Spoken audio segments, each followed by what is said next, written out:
Day 135, Esther 8, 9, and 10. It's going to be fairly short today, which is kind of nice. I should have done this before I started the video. Who cares? It's here now. Alright, chapter 8. On that day, King Ahasuerus gave Queen Esther the house of Haman, the enemy of the Jews, and Mordecai came before the king, for Esther had told how he was related to her. So the king took off his signet ring, which he had taken from Haman, and gave to Mordecai, and Esther appointed Mordecai over the house of Haman. Now Esther spoke again to the king, fell down at his feet, and implored him with tears to counteract the evil of Haman the Agagite, and the scheme which he had devised against the Jews. And the king held out the golden scepter toward Esther. So Esther arose and stood before the king, and said, If it pleases the king, and if I have found favor in his sight, and the thing seems right to the king, and I am pleasing in his eyes, let it be written to revoke the letters devised by Haman, the son of Hammedatha the Agagite, which he wrote to annihilate the Jews who are in all the king's provinces. For how can I endure to see the evil that will come to my people? Or how can I endure to see the destruction of my countrymen?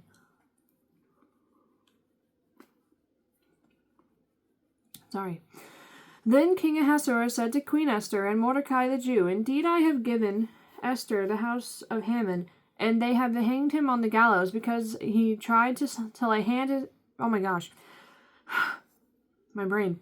Because he tried to lay his hand on the Jews. You yourselves write a decree concerning the Jews, as you please, in the king's name, and seal it with the king's signet ring. For whatever is written in the king's name and sealed with the king's signet ring, no one can revoke.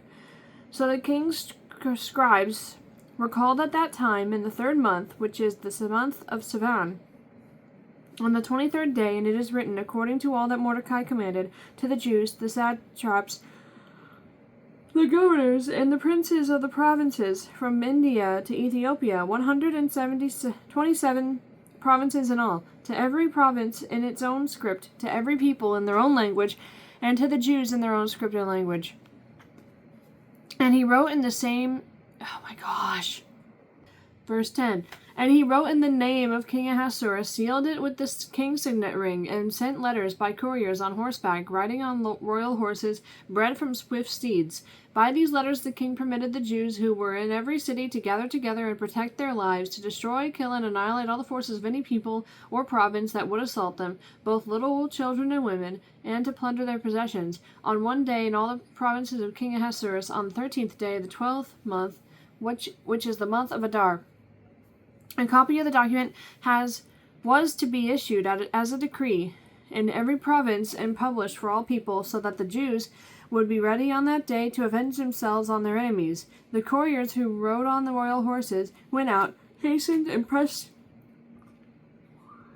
on by the king's commandment, and the decree was issued in Shushan the citadel.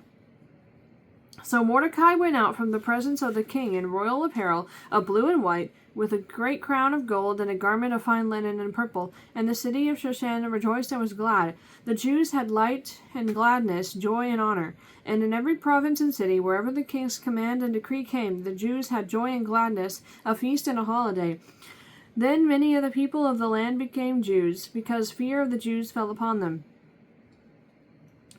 Chapter 9. Now in the 12th month, that is, the month of Adar, on the 13th day, the time came for the king's command and his decree to be executed. On the day that the enemies of the Jews had hoped to overpower them, the opposite occurred, in that the Jews themselves overpowered those who hated them.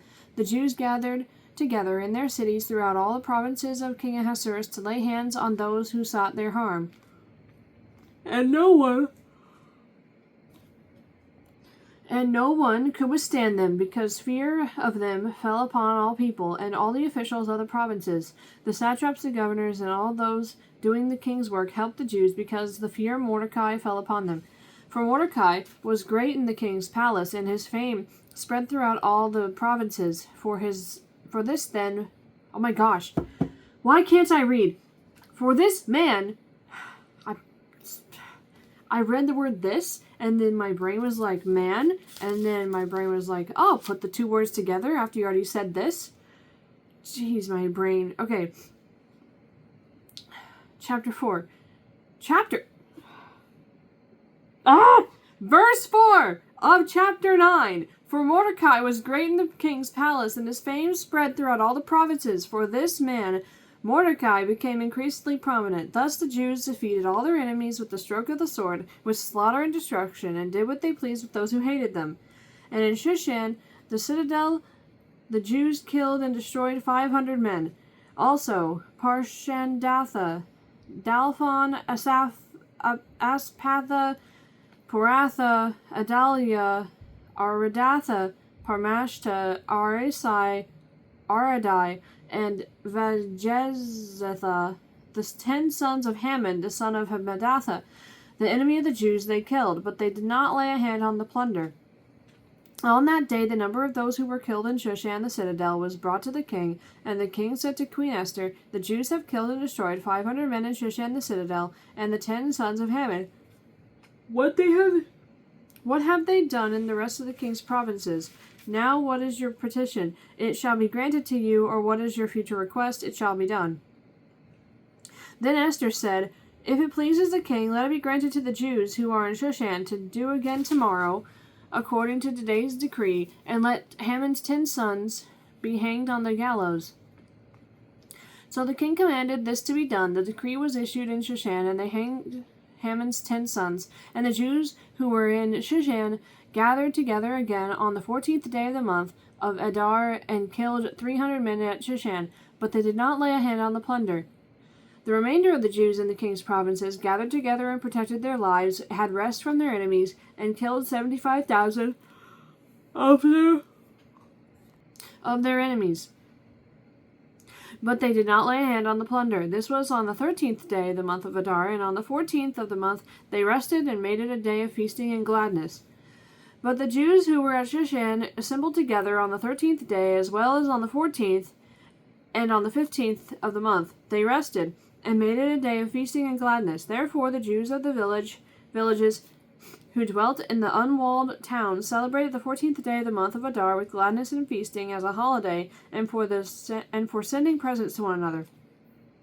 And Mordecai wrote these things and sent letters to all the Jews, near and far, who were in all the provinces of King Ahasuerus, to establish among them that they should celebrate yearly the 14th and 15th days of the month of Adar, as the days on which the Jews had rest from their enemies, as the month which was turned from sorrow to joy for them, and from mourning to a holiday, that they should make them days of feasting and joy, of sending presents to one another and gifts to the poor. So the Jews accepted the custom which they had begun, as Mordecai had written to them, because Haman the son of Hammedatha, the Agagite, the enemy of all the Jews, had plotted against the Jews to annihilate them, and had cast pur, that is the lot, to consume them and destroy them. But when Esther came before the king, he commanded by letter that this wicked plot which Haman had devised against the Jews should return on his own head, and that he and his sons should be hanged on the gallows. So they called these days Purim, after the name Pur. Therefore, because of all the words of this letter, what they had seen concerning this matter, and what had happened to them, the Jews established and imposed it upon themselves and their descendants, and all who would join them, that without fail they should celebrate these 2 days every year, according to the written instructions, and according to the prescribed time, that these days should be remembered and kept throughout every generation, every family, every province, and every city, that these days of Purim should not fail to be observed among the Jews, and that the memory of them should not perish among their descendants. Then Queen Esther, the daughter of Abihail, with Mordecai the Jew, wrote with full authority to confirm the second letter about Purim. And Mordecai sent letters to all the Jews to the 127 provinces of the kingdom of Ahasuerus with words of peace and truth to confirm these days of Purim at their appointed time, as Mordecai the Jew and as Queen Esther had prescribed for them, and as they had decreed for themselves and their descendants concerning matters of their fasting and lamenting. So the decree of Esther confirmed these matters of Purim, and it was written in the book. Chapter 10. And King Ahasuerus imposed tribute on the land and on the islands of the sea. Now all the acts of his power and his might, and the account of the greatness of Mordecai, to which the king advanced him, are they not written in the book of the chronicles of the kings of Media and Persia? For Mordecai the Jew, was second to King Ahasuerus, and was great among the Jews, and well received by the multitude of his brethren, seeking the good of his people, and speaking peace to all his countrymen. All right, that was Esther. We will read Job 1, 2, and 3 tomorrow. There's Sleepy Kitty. Goodbye.